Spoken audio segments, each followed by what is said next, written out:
Bonjour la famille, bienvenue sur Stories with Madesi. Veuillez vous abonner et laisser un like, cela représente beaucoup pour nous. Partagez également cette vidéo avec vos amis et vos proches, et activez les notifications pour ne manquer aucune de nos futures vidéos. Merci d'avance. Installez-vous confortablement et détendez-vous pendant que nous plongeons dans l'histoire. Le silence entre Esther et Glenn était autrefois confortable. Le genre de silence où un regard suffisait, un toucher du bras disait « je te vois ». Mais maintenant, ce silence s'était trop étiré et était devenu froid.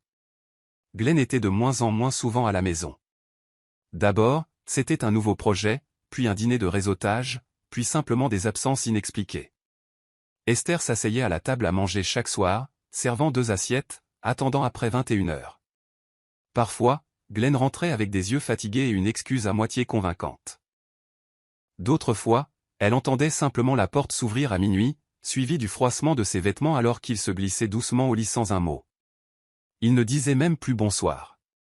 Ce qui faisait le plus mal n'était pas son retard, c'était à quel point il était devenu étranger, même en partageant le même espace. Une nuit, alors qu'Esther pliait le linge dans leur chambre, elle essaya de croiser son regard. Glenn se tenait de l'autre côté de la pièce, tripotant sa cravate, lui tournant déjà le dos émotionnellement. « Tu travailles encore tard ?» demanda-t-elle, non pas pour l'accuser, juste pour chercher. Il hocha la tête sans la regarder. « De gros clients. Anna dirige la présentation. Je dois superviser. » Le nom Anna se logea quelque part au fond de la poitrine d'Esther. Elle l'avait déjà entendu au passage. Elle ne savait pas encore à quoi Anna ressemblait, mais quelque chose en elle tressaillait chaque fois que le nom s'échappait des lèvres de Glenn. « Tu aurais pu au moins me le dire plus tôt » murmura Esther. Glenn soupira, impatient maintenant. « Je ne savais pas que je devais faire un rapport de chaque minute de ma journée. » Les mots piquèrent. Elle cligna des yeux pour refouler la douleur et sourit faiblement, reportant son attention sur la pile de vêtements pliés. Mais au fond d'elle, elle sentit quelque chose s'effondrer, quelque chose qu'ils avaient tous deux cessé d'entretenir en silence.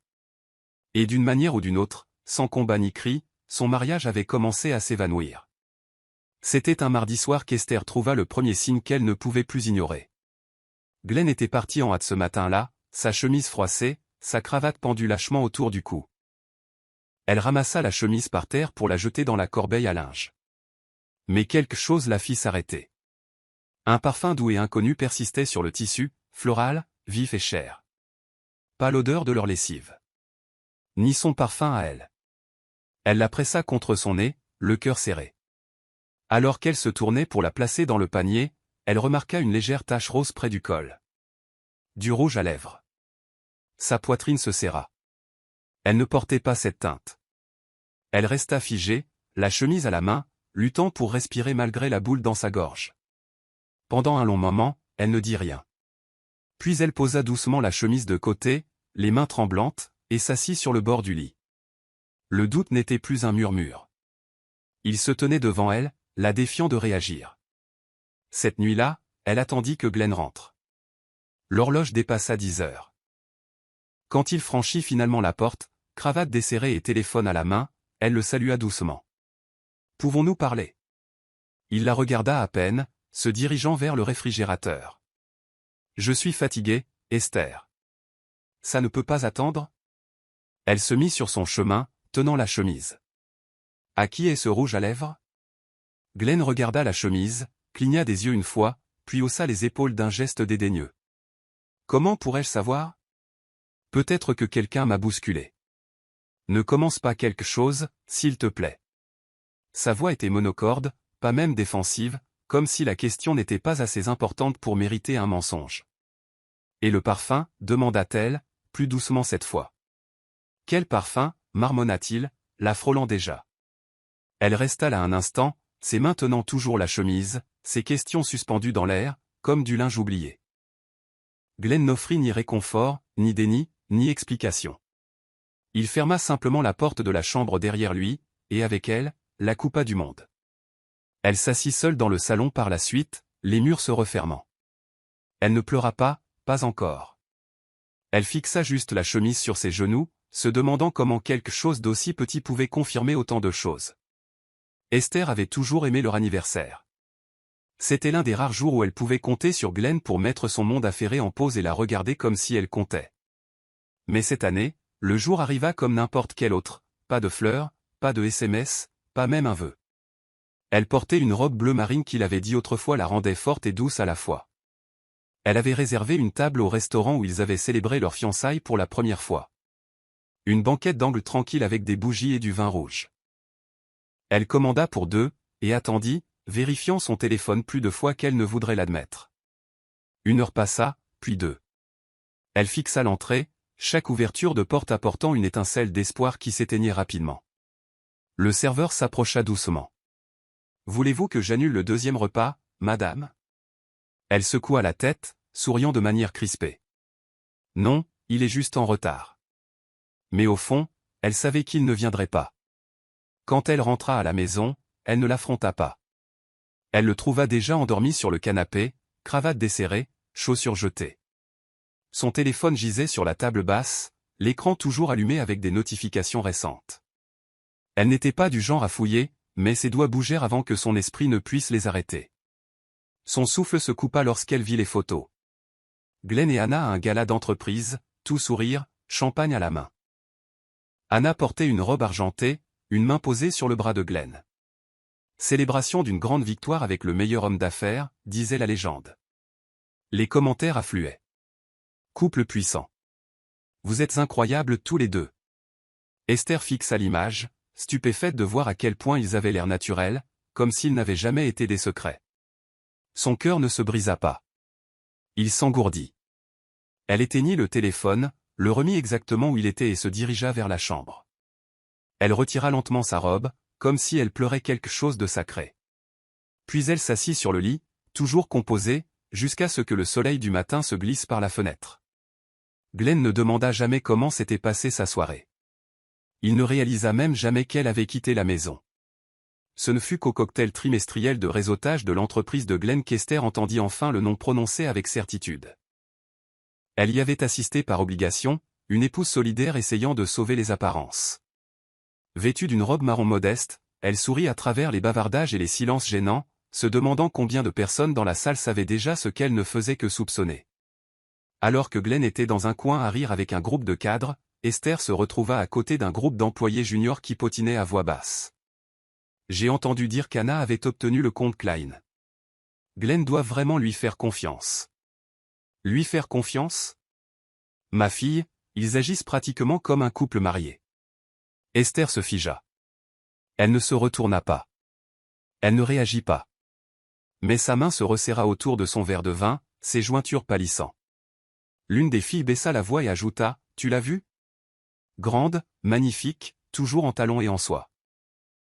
On dit qu'elle était mannequin avant de passer aux relations publiques. » Ce fut la première fois qu'Esther mit un visage sur le nom, non pas à travers une photo, mais à travers ces descriptions vives et chuchotées qui la firent se sentir invisible dans son propre mariage. Plus tard dans la nuit, elle demanda à Glenn nonchalamment, « Qui est Anna ?» Il fit une pause juste un instant. « Anna ? C'est notre stratège marketing.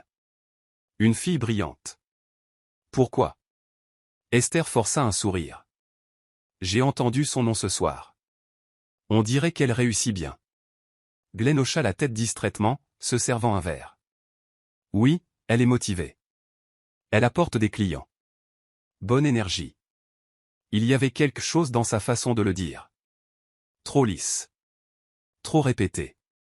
Comme un homme qui avait déjà pratiqué l'explication pour le moment venu. Esther n'insista pas. Elle hocha simplement la tête et s'excusa pour se coucher tôt. Allongée sous les couvertures, elle fixa le plafond, essayant d'invoquer la femme qu'elle était autrefois, celle qui croyait que le mariage signifiait la sécurité.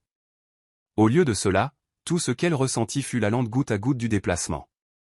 Anna n'était plus une rumeur. Elle avait un nom, un poste, et plus douloureusement, une place dans l'orbite de Glenn. Esther se détourna de la porte, ne voulant pas voir s'il la rejoindrait. Il ne le fit pas. Esther se tenait près de l'évier un matin, le bruit de l'eau courante remplissant le silence qui était devenu une troisième présence dans leur maison. Elle regarda la vapeur s'élever de sa tasse de thé, mais n'en ressentit aucune chaleur. Glenn entra dans la cuisine, ajustant ses boutons de manchette sans même un regard dans sa direction. Elle se tourna vers lui, sa voix douce mais certaine. Veux-tu toujours de ce mariage? Ces mots restèrent suspendus dans l'air. Glenn soupira, non de douleur, mais d'irritation, comme si sa question avait interrompu quelque chose de plus important. Esther, j'ai des réunions toute la journée.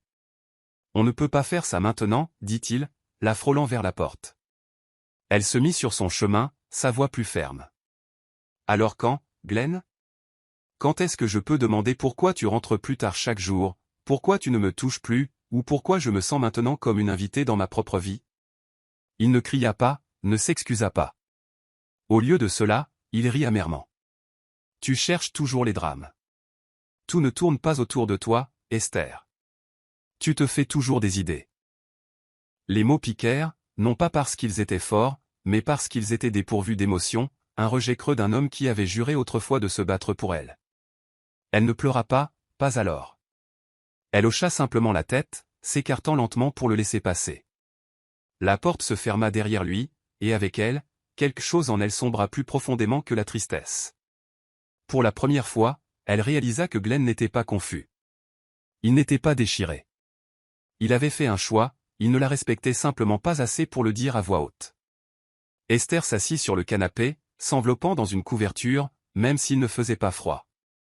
Elle fit défiler d'anciennes photos sur son téléphone, vacances, anniversaires, moments francs qui avaient autrefois un sens, mais qui lui semblaient maintenant être des photos d'étrangers. Sa main plana au-dessus de l'écran, hésitant avant de les supprimer une par une. C'était un enterrement silencieux pour une vie qu'elle était toujours censée maintenir. Cet après-midi-là, elle appela sa sœur Virginia, la seule personne qui avait toujours vu à travers son air courageux. Il n'essaie même plus, murmura Esther. Virginia marqua une pause, puis demanda doucement, « Et toi, le veux-tu encore ?» Esther fixa la fenêtre, sa voix se brisant pour la première fois depuis des semaines. « Je ne sais pas, je voulais juste que quelqu'un se batte pour moi, mais je crois que je suis la seule qui reste sur le ring. » L'appartement dans lequel Esther emménagea était plus petit qu'elle ne s'en souvenait lors de la visite. Il avait des murs blancs, une seule fenêtre qui captait à peine la lumière du soleil, et une légère odeur de peinture fraîche qui ne pouvait cacher le vide. Le propriétaire lui tendit les clés avec un sourire sympathique, supposant qu'elle était récemment séparée, mais elle n'offrit aucune explication. Ses valises reposaient à la porte pendant qu'elle se tenait au centre du salon, ne sachant pas si elle devait déballer ou pleurer. Elle avait quitté la maison non par abandon, mais par nécessité, une évacuation tranquille d'un mariage devenu insupportable dans son silence. Alors qu'elle suspendait ses vêtements dans le placard étroit et empilait ses livres sur la courte étagère, elle ressentit le poids de la transition, non seulement d'une maison à une autre, mais de femme mariée à femme seule. Cette nuit-là, l'appartement résonna de chacun de ses mouvements. Même le sifflement de la bouilloire semblait trop fort. Elle s'allongea sur le matelas nu, l'écran de son téléphone s'éclairant occasionnellement avec des emails promotionnels ou d'anciennes discussions de groupe auxquelles elle ne contribuait plus. Pas un seul de Glenn, pas un seul, « Tu vas bien ?» À minuit, elle se recroquevilla sur le sol froid de la salle de bain, les carreaux contre sa peau la réconfortant d'une manière que le lit ne pouvait pas. Ses sanglots étaient silencieux, presque polis, comme si elle avait peur de réveiller la solitude. « Ça va » se murmura-t-elle. « Ça ira. » Mais sa poitrine souffrait du genre de chagrin qui ne venait pas de la perte de quelqu'un, mais de la réalisation qu'il vous avait déjà laissé partir il y a longtemps. Elle se souvint de leur premier appartement, des rires, du porte-brosse à dents partagé, des danses dans la cuisine. Cet espace n'avait rien de tout cela, il n'y avait plus qu'elle maintenant, et même respirer lui semblait plus lourd.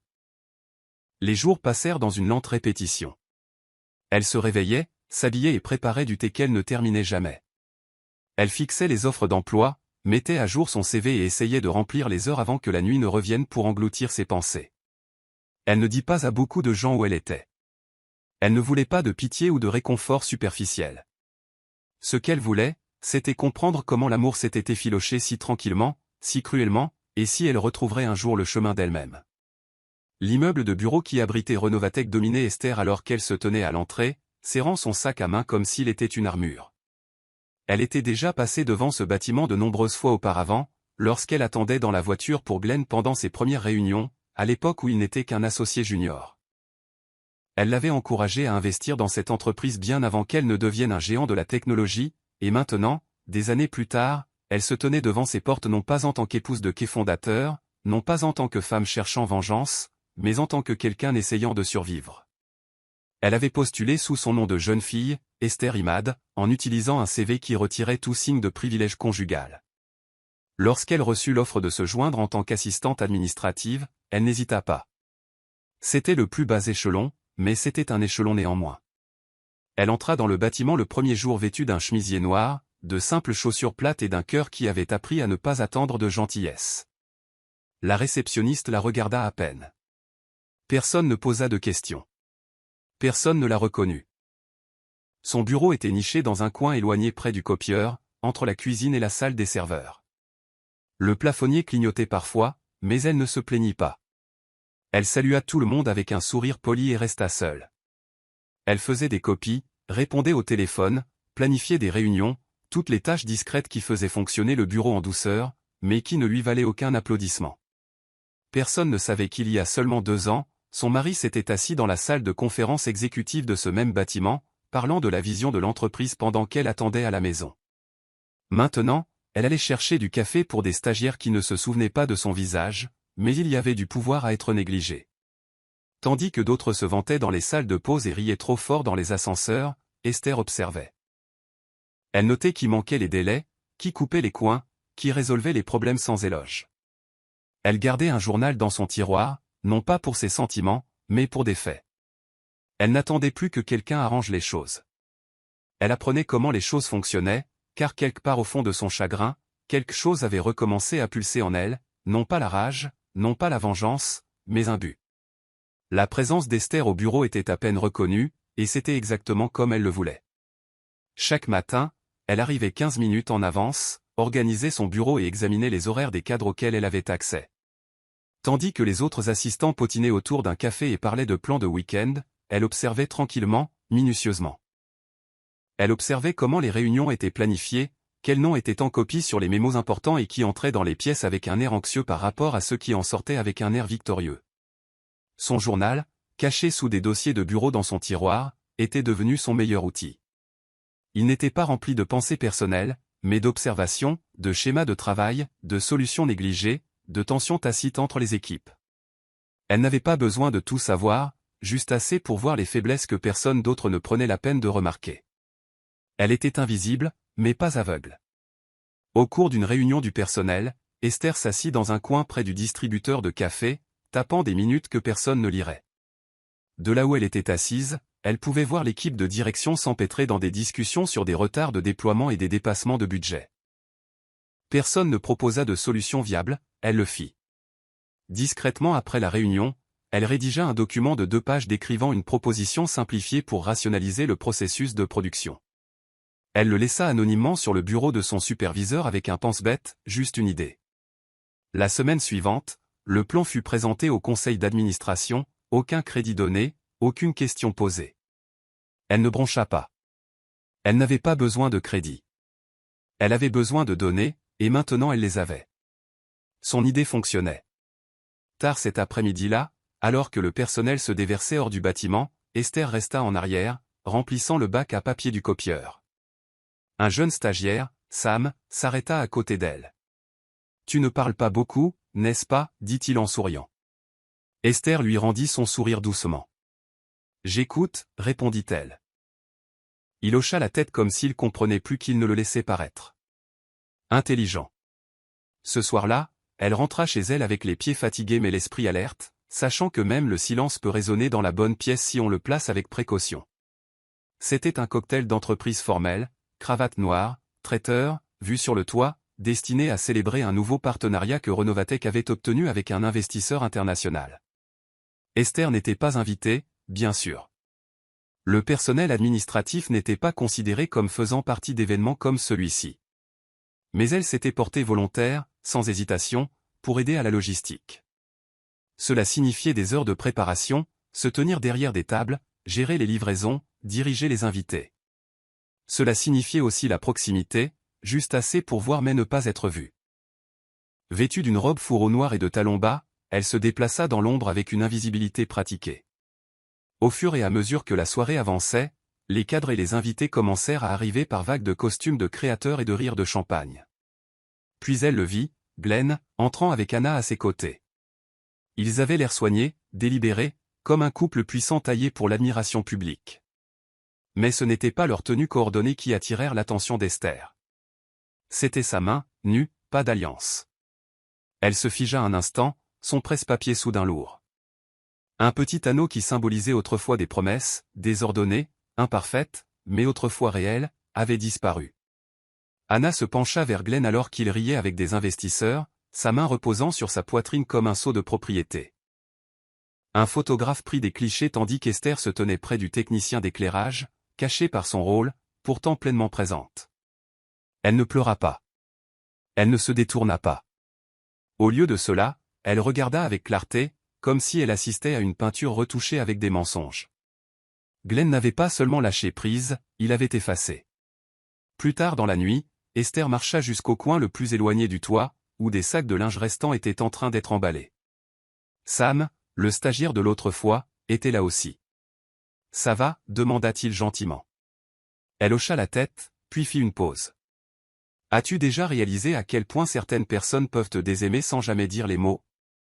Sam ne répondit pas, mais son silence était une compréhension. Elle se tourna pour contempler l'horizon de la ville, les lumières s'étendant à l'infini comme des opportunités, ou peut-être des rappels. Elle ne ressentit aucune haine à ce moment, juste une douleur vive et coupante qui lui rappela qu'elle était toujours humaine et toujours debout. L'enveloppe arriva un mercredi. Elle fut glissée sous la porte de son appartement pendant qu'elle était au travail, épaisse, blanche et lourde de finalité. À l'intérieur, les documents étaient nets et cliniques, des papiers de divorce remplis, signés par Glenn, avec une note d'une écriture froide, ne faisons pas traîner les choses. Il n'y avait pas de salutation, pas d'explication, juste un coup de stylo qui coupait des années d'histoire. Esther s'assit à la table de sa cuisine, les papiers étalés devant elle. Elle lut chaque ligne lentement, non pas parce qu'elle ne comprenait pas les mots, mais parce qu'elle avait besoin d'absorber l'intention. Ce n'est pas la colère qui la frappa, c'était l'indifférence. Glenn y avait mis fin avec le même désinvolte avec lequel on pourrait annuler un abonnement. Il n'appela pas, ne demanda pas à parler, il s'attendait simplement à ce qu'elle termine ce qu'il avait commencé. Elle attrapa son stylo, puis marqua une pause. Sa main plana au-dessus de la ligne de signature, mais quelque chose en elle refusa de bouger. Il ne s'agissait pas de s'accrocher, il s'agissait de ne pas le laisser décider comment elle serait effacée. Cette nuit-là, elle l'appela. C'était la première fois qu'ils se parlaient depuis des semaines. Glenn répondit avec le même ton plat qu'il utilisait pendant les derniers jours dans leur maison. « Tu as les papiers » demanda-t-il. « Oui » répondit-elle. Un battement de silence passa avant qu'elle n'ajoute « Je ne les signerai pas encore ». Glenn soupira, agacé. « Pourquoi pas ? Tu ne dois pas rendre ça plus difficile que ça ne l'est. » Esther sourit tristement, invisible. « Tu l'as déjà rendu difficile. Je veux juste du temps. C'est tout. » Il n'argumenta pas, il ne protesta pas, « Fais comme tu veux » dit-il et raccrocha. Elle resta assise dans le silence après coup, fixant l'espace vide sur la ligne de signature. Elle plia soigneusement les papiers et les plaça dans un tiroir, non pas comme une déclaration d'espoir, mais comme un rappel que cette fin, comme le reste de son histoire, se ferait à ses conditions, pas les siennes, pas celles d'Anna, les siennes. Dehors, la nuit s'épaissit et à l'intérieur, quelque chose changea en elle, un refus d'être effacée, une rébellion tranquille. Esther se versa un verre d'eau, marcha jusqu'à sa fenêtre et murmura « Je n'ai pas encore fini ». Esther n'avait plus besoin de validation pour fonctionner. Tandis que d'autres au bureau cherchaient des éloges ou des applaudissements, elle s'enterrait dans une diligence silencieuse. Ses tâches étaient souvent subalternes: organiser les commandes de déjeuner pour les chefs de département, relire les mémos internes, gérer les invitations de calendrier, mais elle voyait au-delà des tâches. Elle lisait tout avec une lentille différente. En tapant les notes des réunions de stratégie, elle remarquait des incohérences dans la communication de l'équipe produit. En imprimant les documents de présentation, elle observait comment les données clients étaient mal gérées, comment les échéanciers s'entrechoquaient. Elle ne les signalait pas directement, elle écrivait tout. Au fond de son tiroir de bureau se trouvait un cahier à spirale, simple et discret, rempli d'observations, de questions et de solutions organisées. Elle ne tenait pas un journal intime, elle construisait un plan directeur. Un lundi, son équipe luttait contre un goulot d'étranglement récurrent dans la coordination des fournisseurs. Tout le monde dans la salle lançait des théories. Personne ne résolut le problème. Esther resta après la réunion, rédigea un court mémo anonyme et le laissa sur le bureau de son superviseur avant de rentrer chez elle. Il comprenait un plan en 3 étapes avec des exemples et un calendrier d'amélioration projeté. Vendredi, sa solution avait été mise en œuvre et elle fonctionnait. Personne ne la remercia, personne ne le mentionna même, mais le cahier avait prouvé sa valeur. Elle commença à rester plus tard, parfois par choix, parfois parce qu'elle était assez invisible pour se voir confier des tâches dont les autres ne voulaient pas. Sam le remarqua. « Tu n'es pas fatigué ?» demanda-t-il un soir en passant devant son bureau. « Je le suis » dit-elle, tapant toujours, mais fatiguée vaut mieux que stagnante. Il sourit. « Tu as l'air d'une fondatrice. » Esther leva brièvement les yeux et répondit, « Pas encore. » Cette nuit-là, elle ouvrit son cahier à nouveau. Sur une page vierge, elle écrivit une seule ligne, « Un jour, je n'aurai pas besoin de laisser tomber des solutions anonymement. Je parlerai avec une place à la table. » Tandis qu'Esther restait le moteur silencieux en arrière-plan, Anna occupait le devant de la scène. Sa présence était audacieuse, délibérée et soigneusement conçue pour attirer l'attention. Elle apparaissait dans les réunions vêtue de chemisiers de créateurs et de rouge à lèvres cramoisies qui correspondaient à son sourire calculé. Elle riait souvent trop fort aux blagues de Glenn et se présentait comme l'agent de liaison stratégique, bien que personne ne sache vraiment ce que cela signifiait. Le bureau bourdonnait de potins à son sujet. Elle avait prétendument conclu un accord avec un investisseur têtu, géré un client difficile, apporté 2 contrats internationaux, tout en apparaissant dans des magazines pour femmes dans la technologie. Esther observait tranquillement de loin. Elle n'enviait pas l'attention d'Anna. Elle remettait en question les fondations en dessous. La vraie influence n'avait pas besoin d'éclat. Elle exigeait de la substance. Mais l'ascension d'Anna était implacable et Esther continuait de regarder. Un après-midi, Esther livrait des dossiers à la salle de conférence lorsqu'elle entendit Anna s'adresser à un groupe de clients. Glenn et moi avons façonné l'identité de Renovatech ensemble. Nous sommes une équipe à tous les niveaux. Ces mots étaient désinvoltes, mais intentionnels. Esther fit une pause juste derrière l'embrasure de la porte, hors de vue, sa poigne se resserrant sur les documents dans ses mains. Glenn gloussa doucement et ajouta, « Elle a été un atout majeur. » Le mot atout fit tressaillir Esther. Pas partenaire, pas leader, juste un beau substitut avec une valeur stratégique. Ce même soir, Anna publia une photo en ligne, elle et Glenn sur son balcon, verre de vin levé, coucher de soleil derrière eux, construisant des empires un accord à la fois. La légende attira des centaines de likes et de commentaires. Couple puissant, royauté technologique, l'avenir ressemble à ça. Esther fixa l'image en silence, non pas par douleur, mais par analyse. L'empire qu'il célébrait était construit sur les briques de quelqu'un d'autre, ses briques à elle. L'investissement initial que Glenn avait fait, celui qu'elle l'avait exhorté à faire, était devenu leur scène. Mais elle ne se sentait plus volée, elle se sentait éveillée. Et quelque chose dans le spectacle d'Anna lui disait que les apparences brûlaient vite sous une réelle pression. Esther retourna à son cahier, tourna une nouvelle page et commença à cartographier chaque département qu'elle n'avait pas encore appris. Non pas pour la vengeance, pour être prête. Rick Morgan était un nom qu'Esther avait écrit dans son cahier plusieurs fois. Il était l'un des rares cadres qui ne parlait pas pour attirer l'attention, mais écoutait avant d'offrir ses pensées. Plus âgé, aux yeux vifs et respecté dans tous les départements, il avait la réputation de remarquer ce que les autres manquaient. Un jeudi matin, alors qu'Esther lui remettait un rapport logistique révisé, il fit une pause et jeta un coup d'œil au formatage. « C'est vous qui avez fait ça ?» demanda-t-il, les sourcils levés. Elle hocha la tête. « Oui monsieur, j'ai ajusté certains chiffres du trimestre dernier. » Ils étaient mal alignés avec les journaux de facturation des fournisseurs. Rick la regarda complètement pour la première fois. « Ce n'était pas dans la description de votre poste. » Esther sourit faiblement. « Non, mais l'erreur nous aurait coûté cher si elle avait continué à circuler. » Il ne dit rien au début, puis glissa le dossier sous son bras. « Marchez avec moi. » Elle le suivit dans le couloir, se demandant si elle avait franchi une ligne. Au lieu de cela, il s'arrêta à la porte de son bureau, l'ouvrit et lui fit signe d'entrer. « Dites-moi ce que vous voulez faire ici » demanda-t-il. « À long terme. » Esther hésita avant de répondre. Personne ne lui avait demandé cela. « Je veux résoudre les problèmes avant qu'ils ne fassent la une » répondit-elle. « Je veux aider à construire des choses qui durent. » Rick se pencha en arrière, croisant les bras. « Vous êtes gâché dans ce bureau d'angle. » Il se leva et tira un dossier de son tiroir. Il existe un programme de mentorat interdépartemental. Il est généralement réservé aux analystes de niveau intermédiaire, mais je pense que c'est votre tour. Elle cligna des yeux, surprise. Je ne suis qu'une administratrice. Rick secoua la tête. Vous êtes une stratège déguisée.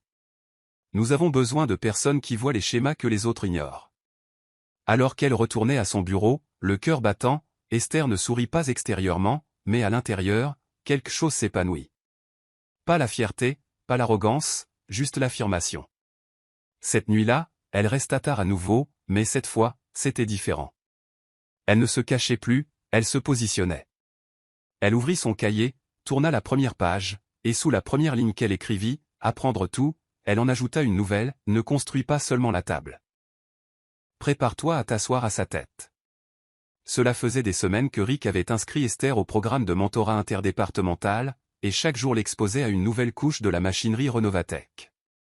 Ce soir-là, après avoir assisté à une réunion de perfectionnement des produits au 10e étage, elle entra dans l'ascenseur juste au moment où les portes commençaient à se fermer. Une main s'interposa et les arrêta, et c'était lui. Glenn entra, seul, faisant défiler son téléphone avec le même charme insouciant qu'elle avait autrefois pris pour de la chaleur. Il ne la remarqua pas au début. Il était trop absorbé par le message qu'Anna lui avait probablement envoyé, mais quand il leva finalement les yeux et la vit se tenant calmement à l'extrémité de l'ascenseur, quelque chose vacilla dans ses yeux, surprise, malaise, peut-être même curiosité. « Esther » dit-il, incertain. Elle ne cligna pas des yeux. Glenn. Juste son nom, rien de plus, aucun tremblement dans sa voix, aucun soupçon de désir ou d'accusation. Il sembla décontenancé par sa présence, par à quel point elle avait l'air posée dans son blazer noir ajusté et ses talons élégants. Il jeta un coup d'œil autour de l'ascenseur maladroitement. « Je ne m'attendais pas à te voir ici. Tu travailles toujours ?» Elle le regarda fixement. « Oui, je travaille toujours. » Un battement passa. « C'est bien, marmonna-t-il. Tu as l'air différente. » Elle hocha légèrement la tête. « Toi aussi. » L'ascenseur s'arrêta au 6e étage. Aucun d'eux ne bougea. Un léger bourdonnement emplit l'air avant que Glenn ne brise à nouveau le silence. « Tu sais, je me suis toujours demandé si tu retomberais sur tes pieds. » Sa réponse fut mesurée, douce mais perçante. « Je ne suis pas tombé, Glenn. Je me suis éloigné. » Il ouvrit la bouche comme pour en dire plus, mais ne le fit pas. Lorsque l'ascenseur atteignit le hall, elle sortit sans regarder en arrière. Dehors, devant les portes vitrées, le vent attrapa les bords de son manteau, et elle resta là un instant, se ressaisissant, non pas parce qu'elle était ébranlée, mais parce qu'elle ne l'était pas. Pour la première fois depuis ce qui lui semblait une éternité, Esther réalisa que la vue de Glenn ne la blessait plus. Elle n'inspirait ni rage, ni tristesse, ni désir. Cela la traversait simplement, comme la météo. Cette nuit-là, elle n'écrivit pas dans son cahier. Elle n'en avait pas besoin. La femme qu'elle devenait venait d'être testée en face à face, et elle n'avait pas bronché. La retraite exécutive de Renovatech était une affaire somptueuse et exclusive, organisée dans un complexe hôtelier au bord d'un lac vitré à 2 heures de la ville. Seuls les chefs de département et les partenaires clés étaient invités, et Anna, sans surprise, s'était assurée que sa présence soit centrale. Elle portait une robe en soie émeraude qui lui collait avec une perfection étudiée, son maquillage impeccable, sa posture droite.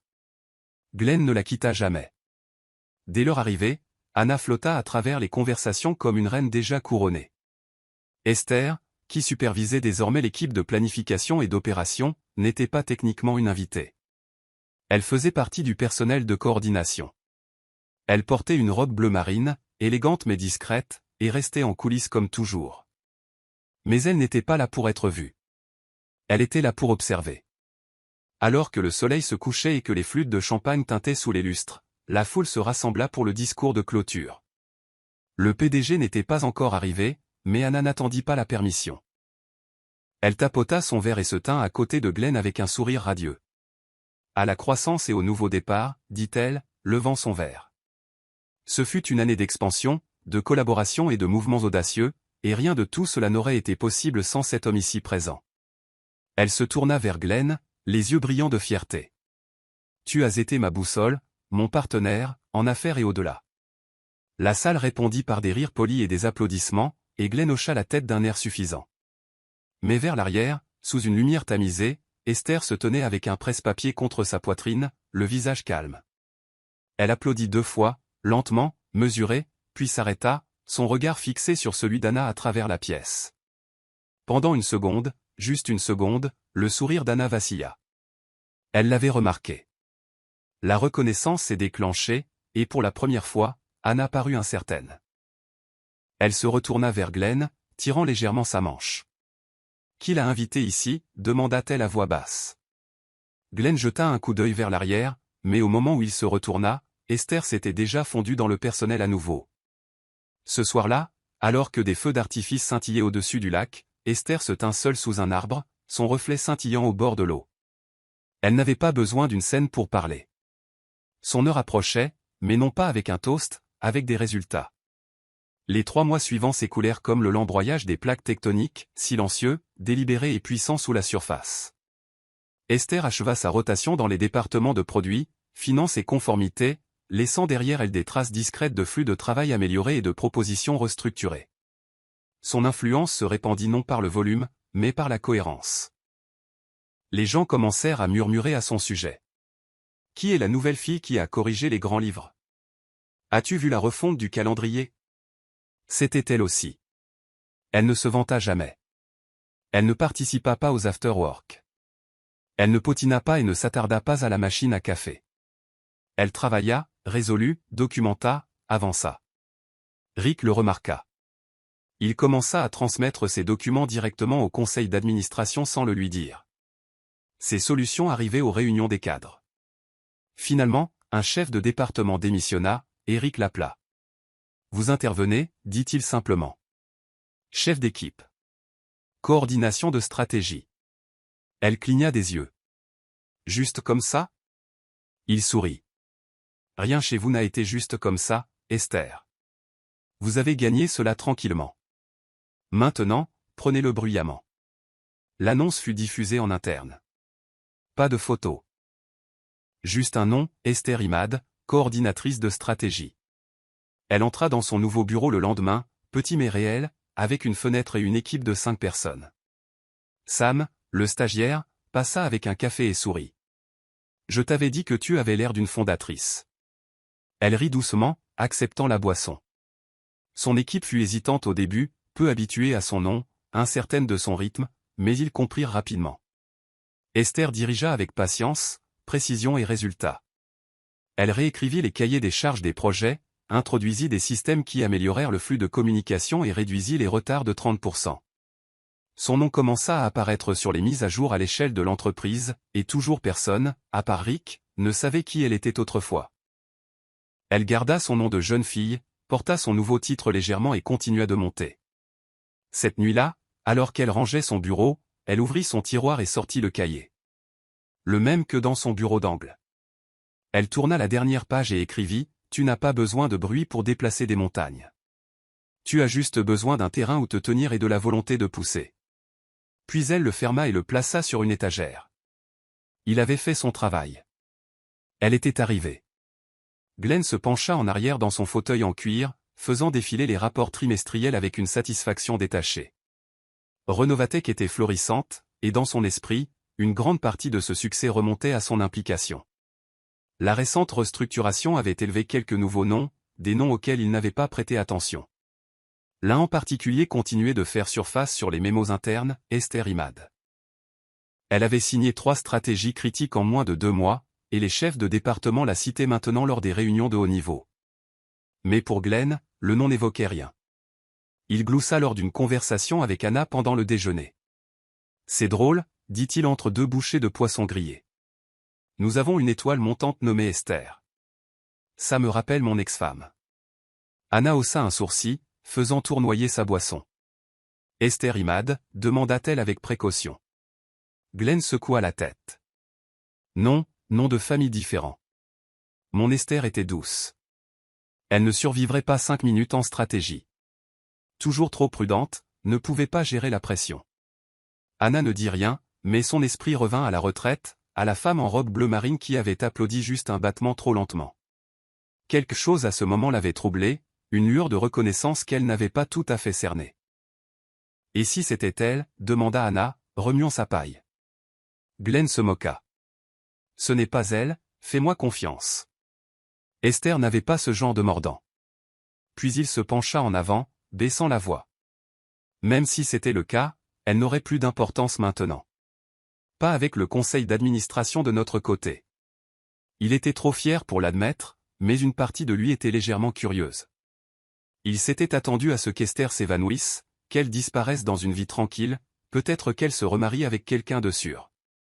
Il n'avait jamais imaginé qu'elle puisse être dans le même bâtiment, dans des salles de conférence qu'il ne contrôlait plus. La vérité ne l'avait pas encore rattrapé, car Glenn n'avait jamais appris à regarder en arrière, seulement vers le bas. Et plus il grimpait avec Anna, moins il remarquait le terrain se dérober sous ses pieds. Il avait cessé de porter son alliance il y a longtemps, cessé de prononcer son nom, cessé de penser à elle tout court. Mais Esther n'avait pas cessé de bouger.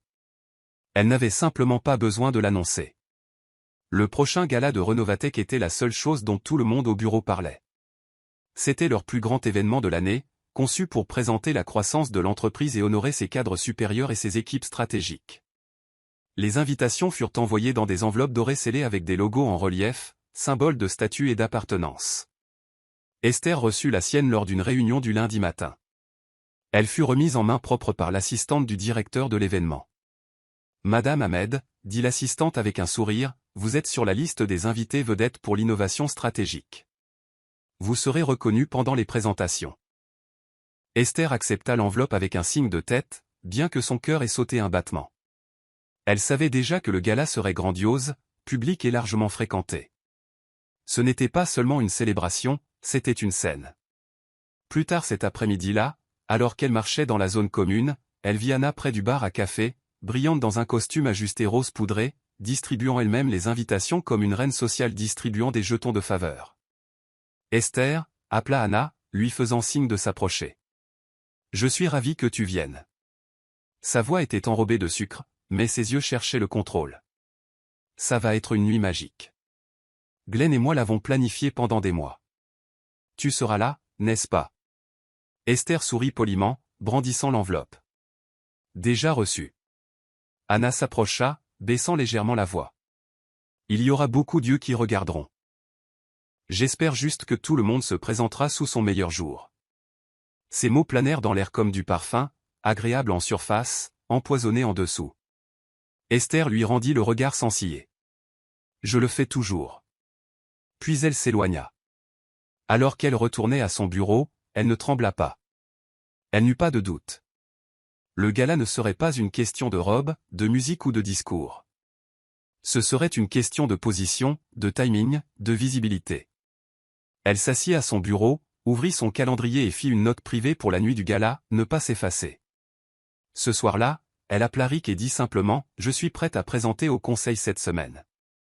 Laissez-les l'entendre de ma part. » Rick répondit avec une confiance tranquille. « J'ai déjà préparé la salle. C'est votre heure. » Esther ferma son ordinateur portable et regarda par la fenêtre.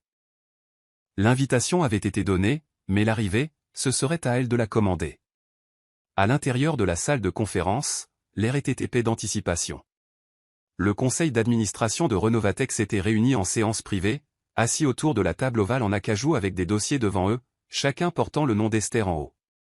Rick se tint à la tête de la table et s'éclaircit la gorge. Avant de finaliser le programme du gala, il y a un dernier point à l'ordre du jour, la planification de la succession des cadres. Un murmure parcourut la pièce. Au cours de la dernière année, une candidate a tranquillement dépassé les attentes dans tous les départements, rationalisé les opérations et sécurisé plusieurs accords à fort impact, continua Rick. Elle a stabilisé l'efficacité interfonctionnelle de 37% et triplé la rétention de clients sur 2 de nos comptes les plus volatiles. Son nom est Esther Imad. La salle se déplaça. Certains administrateurs hochèrent la tête. D'autres semblèrent surpris. Le conseil recommande de la nommer nouvelle PDG de Renovatech avec effet immédiat, en attendant l'annonce formelle lors du gala. Personne ne s'opposa. Le vote passa à l'unanimité. Pendant ce temps, dans son bureau, Esther resta immobile après l'appel de Rick. « C'est fait », lui avait-il dit. « La scène est à vous. » Elle ne manifesta aucune joie. Elle n'appela personne. Elle se leva simplement et marcha jusqu'au miroir derrière sa porte. Elle se regarda, non pas la femme qui pleurait dans son ancien appartement, non pas celle qui s'était accrochée à un mariage en désintégration, mais la stratège, la cadre, la dirigeante qu'elle s'était tranquillement construite. Elle redressa ses épaules, ses yeux calmes. Elle pensa à toutes les réunions où elle s'était assise en silence. Toutes les nuits où elle avait étudié les flux de travail de l'entreprise jusqu'à l'aube. Toutes les fois où elle avait été rejetée. Rien de tout cela n'avait d'importance maintenant. Ils avaient voté, et ils avaient voté pour elle. Elle prit son après-midi, se rendit dans une petite boutique du centre-ville et choisit un costume noir sur mesure. Élégant, puissant, d'un raffinement sans complexe. Pas un costume. Une confirmation. Cette nuit-là, elle se tint près de sa fenêtre avec la ville sous elle et murmura une ligne à la vitre, « Maintenant, laissez-les me regarder entrer. » Esther se tenait à la porte du cimetière juste après le lever du soleil, un petit bouquet de lys blanc à la main et un morceau de papier plié glissé dans son manteau. L'air matinal était vif, empreint d'un calme presque révérencieux. Elle n'avait pas visité la tombe de sa mère depuis des mois, non pas par négligence, mais parce qu'elle avait besoin d'arriver ici différente. Non pas brisée, non pas désespérée. Maintenant, elle se tenait sur un terrain solide, ses talons pressés dans la terre non pas en tant que veuve d'un mariage perdu, mais en tant que femme renaissante par le feu. Elle trouva la pierre tombale sous un arbre et s'agenouilla lentement, balayant les feuilles avec des doigts silencieux. « Maman » murmura-t-elle, sa voix basse mais ferme. « Je sais que ça a pris du temps, mais je me suis enfin souvenu de la personne que tu m'as élevée à être. » Elle plaça les fleurs doucement, puis tendit la main dans son manteau et sortit son alliance, celle qu'elle avait gardée, non pas comme un espoir, mais comme un souvenir. Elle la déposa au pied de la tombe. Le vent se leva doucement alors qu'elle déplia la note qu'elle avait écrite la nuit précédente. Ce n'était pas long, juste quelques lignes sur la force, le silence et le poids de trouver sa voix. Demain, lut-elle à haute voix, j'entrerai dans une pièce où j'ai autrefois disparu. Cette fois, je ne serai pas dans le coin. Je serai devant. Sa voix se brisa légèrement, mais elle ne pleura pas. Elle pressa la note dans les fleurs et se leva, brossant la poussière de son pantalon. Alors qu'elle se tournait pour partir, son téléphone vibra. Une confirmation finale pour sa comparution au gala, couverture de presse incluse. Esther rangea son téléphone. Elle n'était pas nerveuse. Elle était résolue. Ce soir-là, elle ouvrit sa garde-robe et en sortit le costume noir sur mesure qu'elle avait choisi, le tissu net, imposant et simple.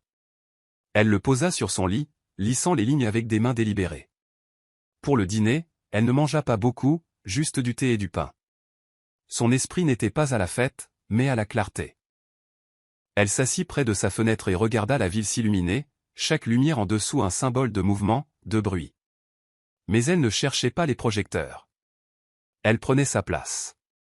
Et au matin, chaque pièce qu'il avait autrefois rejetée la verrait enfin, non pas comme la femme oubliée, mais comme la femme qu'il n'oublierait jamais. Le gala était un spectacle, des lustres en cristal imposant, des tentures de velours, des étiquettes de noms plaqués or et une entrée sur tapis rouge qui pulsait de flashs d'appareils photo et de talons de créateurs. Anna s'en était assurée. Elle sortit de la voiture de ville noire avec Glenn à ses côtés, sa robe dorée chatoyant sous les lumières comme du métal liquide. Les photographes se rassemblèrent autour d'eux, leur flash une tempête aveuglante, tandis qu'Anna posait sans effort, ses doigts effleurant le bras de Glenn dans un geste destiné à signifier la propriété. « Souris » lui murmura-t-elle, ses lèvres rouges s'entr'ouvrant. C'est ce qu'ils sont venus voir. Glenn le fit, bien sûr, jouant le rôle à la perfection.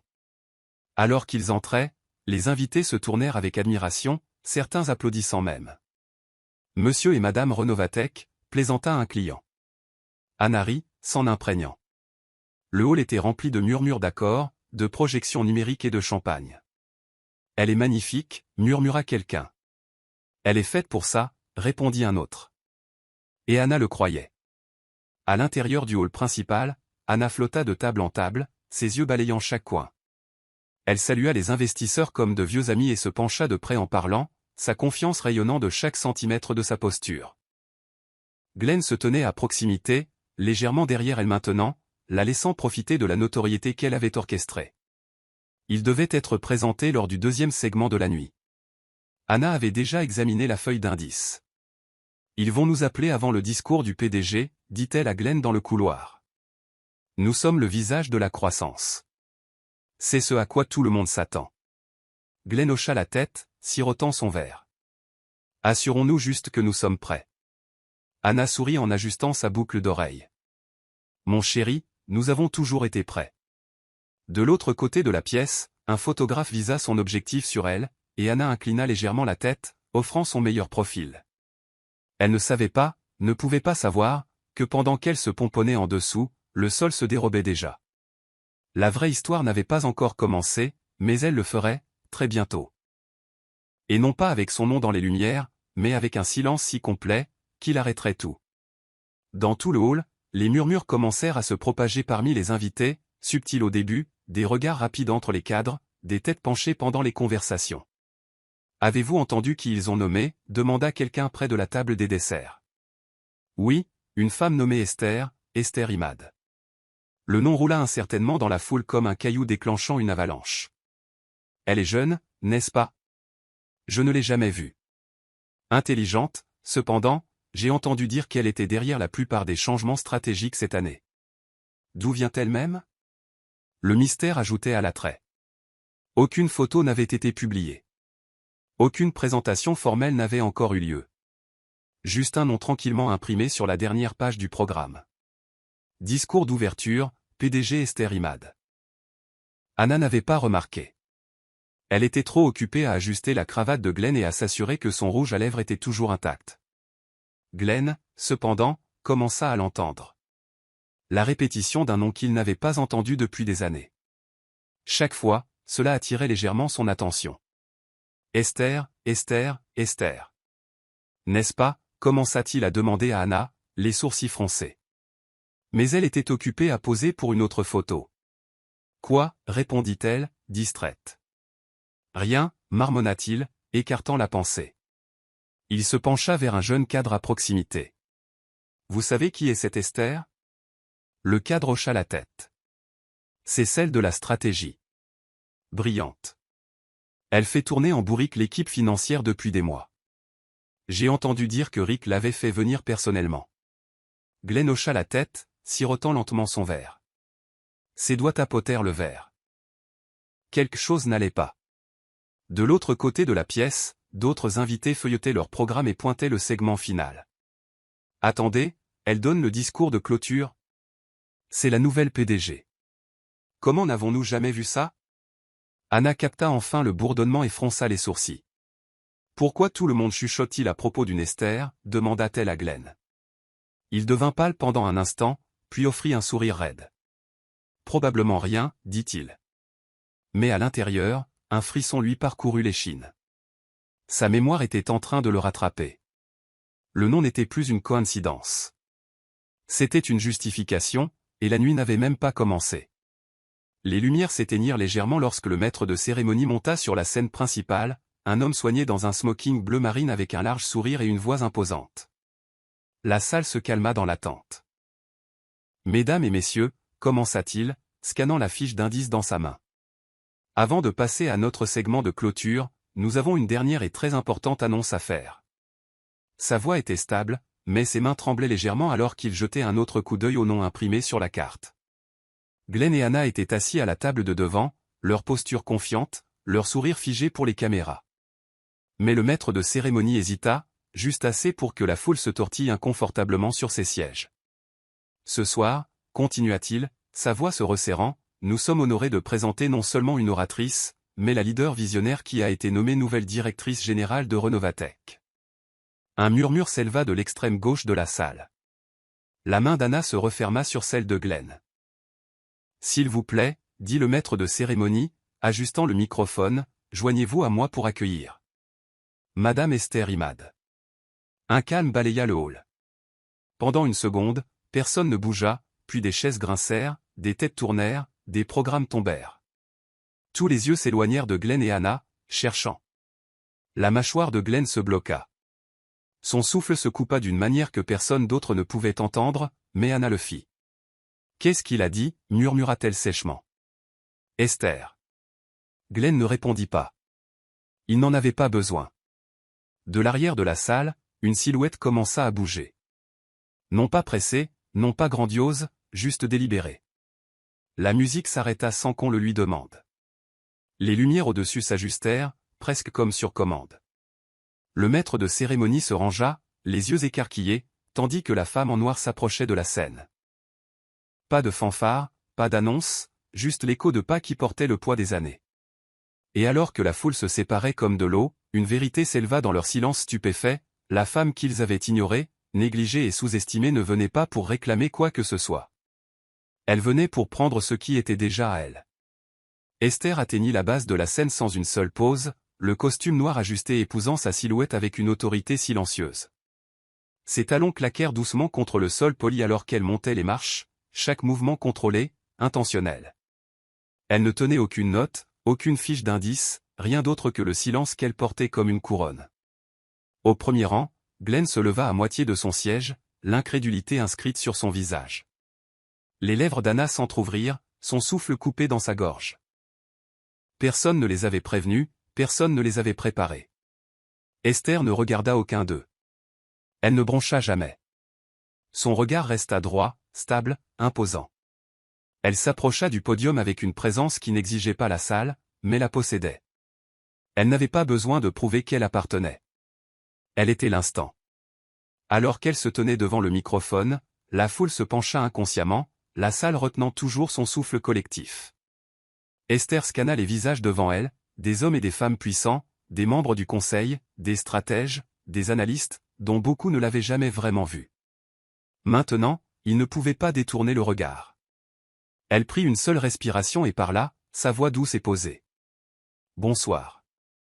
Merci de votre patience. » Une ondulation d'énergie traversa la pièce, non pas à cause de son volume, mais de son contrôle. Ce soir marque plus qu'une transition. Cela marque un retour de l'attention, de l'intention et de la responsabilité. Quelques têtes hochèrent. Elle continua, « J'ai commencé mon parcours ici sans reconnaissance, sans titre. J'ai regardé, j'ai écouté, j'ai appris. » Elle jeta un bref regard vers la direction du coin qu'occupaient Glenn et Anna, sa voix inébranlable. « Et quand le moment est venu d'agir, je l'ai fait, tranquillement, constamment, sans demander d'applaudissements. » La foule commença à se déplacer. Ce n'était pas seulement un discours. C'était une déclaration. Esther n'éleva pas la voix. Elle ne sourit pas. Elle n'en avait pas besoin. Le silence qu'elle créa était plus fort que tout ce qu'Anna avait jamais dit. Et pour la première fois cette nuit-là, la salle n'appartenait pas au couple qui avait volé la vedette. Elle appartenait à la femme qui ne l'avait jamais poursuivie. Elle est simplement entrée dedans. Esther marqua une brève pause au podium, laissant le poids du silence s'installer. Personne ne bougea. Même les serveurs avaient cessé de bouger. Les plateaux de champagne suspendus en l'air. Elle se pencha légèrement en avant et continua, son ton ne montant jamais, ne fléchissant jamais. Le leadership, dit-elle, n'est pas dans les titres ou les démonstrations publiques. C'est dans les décisions que personne ne voit. C'est dans les nuits tardives, la pensée à long terme et la volonté de rester immobile tandis que d'autres se précipitent pour la reconnaissance. Elle regarda vers les membres du conseil d'administration. L'équipe avec laquelle j'ai travaillé ces derniers mois, beaucoup d'entre eux sont dans cette salle, m'a montré ce que signifie se soucier de l'héritage, pas de l'attention. Quelques-uns dans l'assistance échangèrent des hochements de tête, maintenant pleinement alertes, certains même honteux. Elle tourna une page dans son esprit, pas sur papier. On m'a dit autrefois que je n'avais pas assez de mordant pour les affaires, que j'étais trop prudente, trop silencieuse. Mais le silence n'est pas une faiblesse. Le silence est une stratégie. Il vous donne l'espace de voir ce que les autres manquent. Anna resta figée, ses ongles s'enfonçant dans sa paume. Le visage de Glenn avait perdu toute couleur. Il avait l'air d'avoir vu un fantôme, mais Esther n'était pas un fantôme. Elle était chair, pouvoir et grâce, non plus la femme qu'il avait quittée, mais celle qui entrait dans tout ce qu'il avait essayé de revendiquer sans elle. Esther donna une dernière ligne avant de s'éloigner du micro. Ce n'est pas une vengeance. C'est une restauration.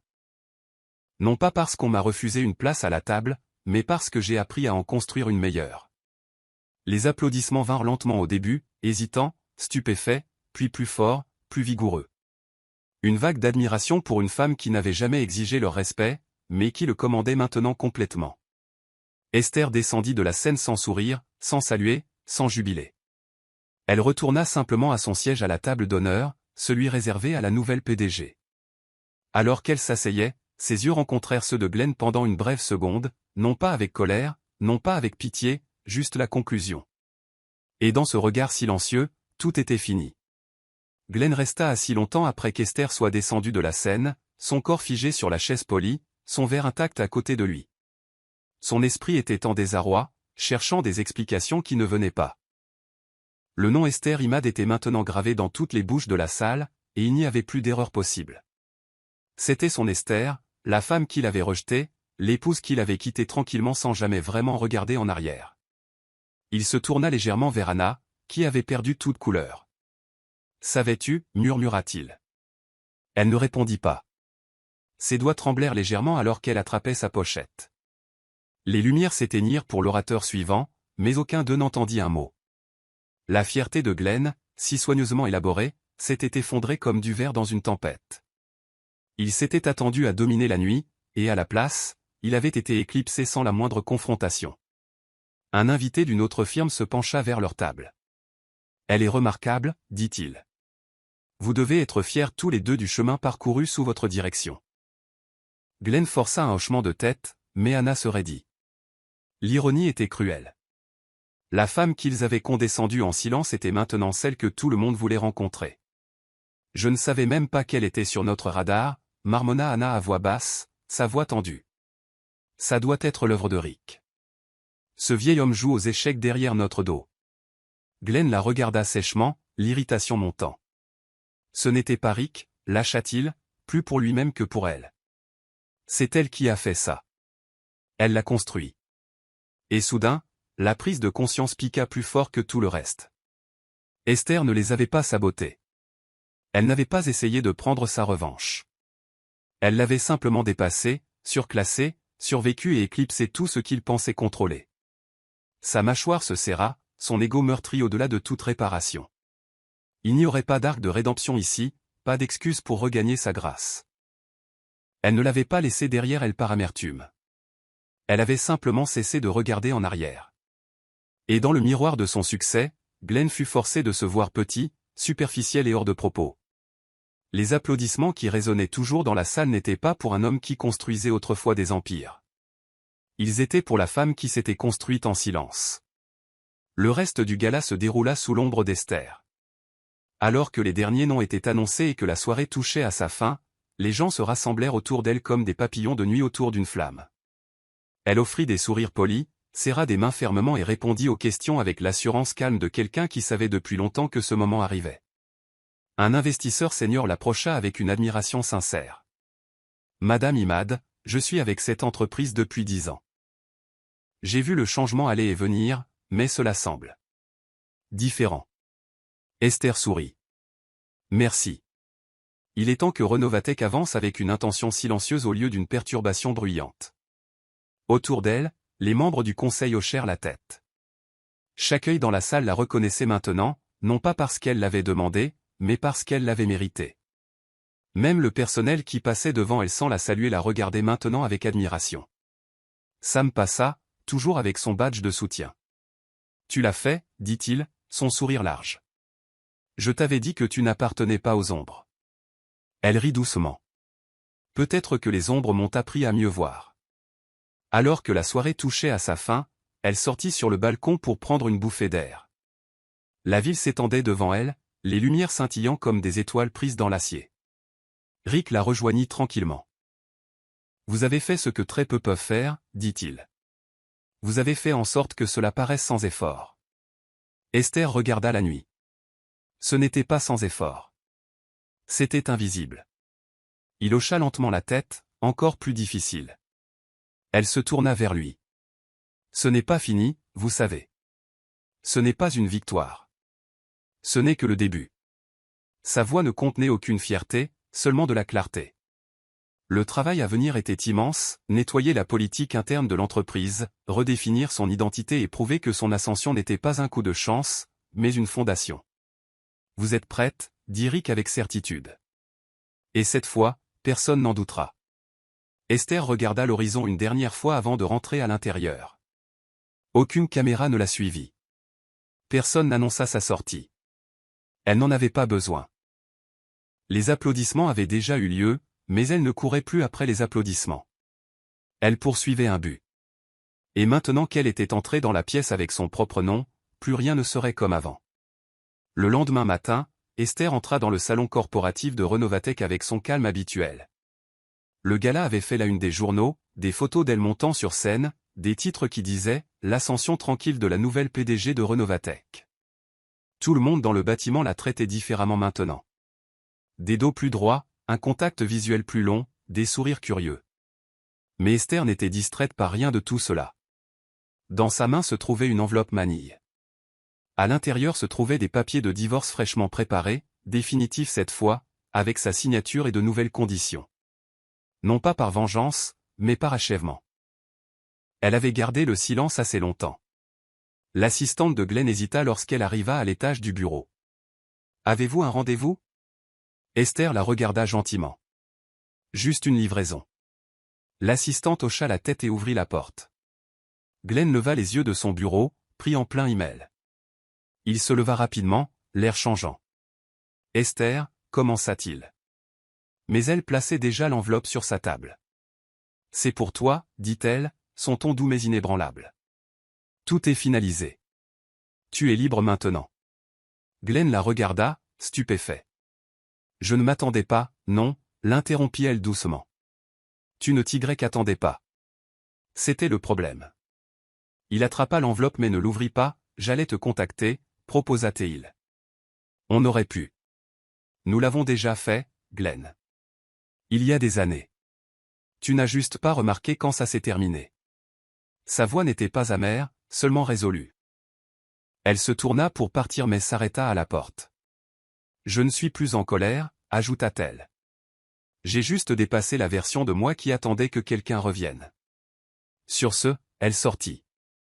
Glenn se tint derrière son bureau, tenant les papiers comme s'il pesait plus qu'il ne le devrait. Dans cette pièce calme, il réalisa enfin. Il avait perdu non pas parce qu'elle était partie, mais parce qu'elle n'avait plus besoin de rester. Et c'était une perte qu'il ne pouvait charmer, contrôler ou annuler. Esther ne regarda pas en arrière. Le couloir devant elle était le sien maintenant, propre, lumineux et libre d'ombre. Anna était assise au bord de son lit, son maquillage du gala encore à moitié maculé. La robe dorée était froissée en tas sur le sol. La lumière du matin filtrait à travers les stores, durs et non invités. Son téléphone vibrait à plusieurs reprises avec des messages non lus. Des titres, des tags sur les réseaux sociaux, des messages de félicitations à propos d'Esther Imad, la tempête tranquille. Chaque image ressemblait à un poignard, chaque article à un rappel public de la femme qu'elle avait sous-estimée. Les doigts tremblants, elle ouvrit le fil de contact qu'elle avait ignoré depuis longtemps. Esther. Il n'y avait pas de message précédent, juste un nom auquel elle souriait autrefois amèrement. Elle tapa, « Pouvons-nous parler ?» Juste un instant. Je ne savais pas. Puis elle effaça le texte. Qu'y avait-il à dire? Qu'elle avait cru que le silence signifiait la défaite? Qu'elle avait bâti sa confiance sur l'effacement de quelqu'un d'autre? Aucune excuse n'annulerait ce qui avait été révélé la nuit dernière. Esther n'avait pas seulement réussi. Elle avait réécrit la pièce. Plus tard cet après-midi-là, Anna entra dans le bâtiment de Renovatech et se tint tranquillement devant le bureau vitré d'Esther, jetant un coup d'œil à l'intérieur. Esther était assise derrière son bureau, stylo à la main, examinant des documents. Elle avait l'air posée, délibérée, inébranlable. Anna entra lentement. « Avez-vous une minute ?» demanda-t-elle, sa voix basse. Esther leva les yeux, calme et illisible. « Je suis entre deux réunions, » dit-elle. « Parlez vite. » Anna s'avança, ses yeux ternes. « Je voulais juste dire. Je n'ai pas vu ça venir. » Esther hocha la tête une fois. « Tu n'étais pas censé. » C'était le but.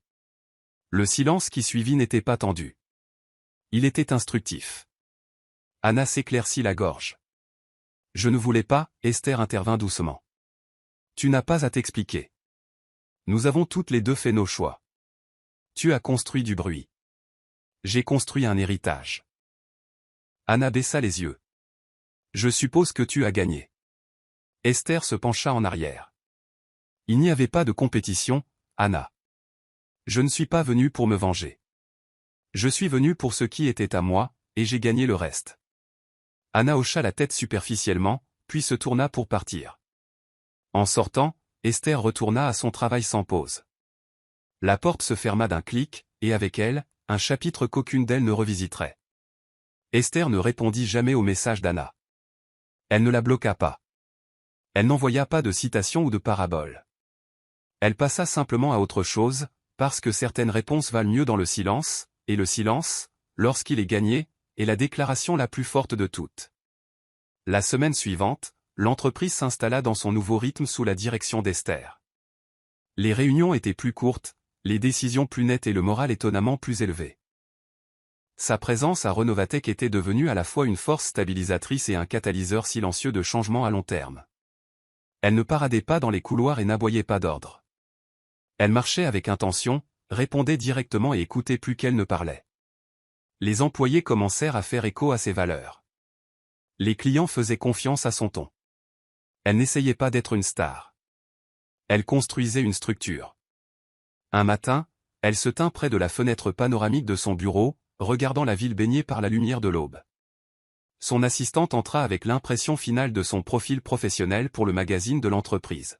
« Voudriez-vous revoir le titre, madame ?» Esther prit la copie et sourit faiblement. Le titre disait « Elle a dirigé depuis l'ombre et a pris la scène sans élever la voix ». Elle hocha la tête. « Envoyez-le. » Ce soir-là, elle quitta le bureau seule. Pas d'entourage, pas de chauffeur. Juste son manteau, son sac et un esprit plein de vision. En descendant, elle passa devant la même réceptionniste qui ne levait autrefois jamais les yeux lorsqu'elle se signalait. Maintenant, la femme se leva. « Bonne nuit, Madame Imad, dit-elle chaleureusement. Esther sourit. « Bonne nuit, Lara. » Dehors, le vent balaya doucement la rue, et elle resserra son manteau. Un message arriva sur son téléphone d'un nouvel employé demandant des conseils de leadership. Elle répondit par une ligne, « Commence là où il pense que tu ne peux pas. » Elle passa devant le vieux café où elle s'asseyait pendant les pauses, inaperçue. Maintenant, le propriétaire lui fit un signe de tête à travers la vitre. Elle passa devant tout cela, non pas avec arrogance ou nostalgie, mais avec grâce. Elle n'était pas revenue pour reprendre quoi que ce soit. Elle n'avait pas eu besoin de gagner qui que ce soit. Elle était arrivée pour elle-même, et elle était restée assez longtemps pour devenir indéniable. Sa force n'était pas dans la façon dont elle se défendait. Elle était dans la façon dont elle se reconstruisait tranquillement, brique par brique. Et alors qu'elle traversait la dernière rue pour rentrer chez elle, elle murmura à personne d'autre qu'elle-même, « Je n'avais pas besoin d'être bruyante. J'avais seulement besoin d'être claire. » Et elle l'était, pleinement. Finalement, suffisamment. Conclusion et morale. Voici le verset de la Bible, Ésaïe 60 verset 22, « Le plus petit deviendra un millier, et le moindre, une nation puissante. Moi, l'Éternel, je hâterai cela en son temps. » Version Louis II 1910. Ce verset reflète l'ascension tranquille d'Esther et le moment divin. Elle a commencé d'un endroit modeste, négligé et sous-estimé. Mais au bon moment, son moment, elle est entrée dans la grandeur. Sa croissance n'a pas été précipitée. Elle était souveraine. Morale de l'histoire, la grandeur n'exige pas la permission. Elle arrive lorsque la préparation rencontre le but. Vous n'avez pas besoin de chercher la validation de ceux qui vous rabaissent. Construisez en silence, élevez-vous avec clarté, et laissez votre travail parler plus fort que vos blessures. L'histoire d'Esther nous rappelle que ceux qui rient aujourd'hui pourraient ne jamais voir le feu silencieux que vous construisez. Ne vous défendez pas. N'expliquez pas, laissez le temps tout révéler. C'est la fin de l'histoire. Qu'avez-vous appris de cette histoire? Partagez vos réflexions dans la section des commentaires. Laissez un like et n'oubliez pas de vous abonner et d'activer les notifications pour être averti lorsque nous publierons nos prochaines vidéos. Partagez également cette vidéo à quelqu'un qui pourrait être intéressé. Merci beaucoup d'avoir regardé.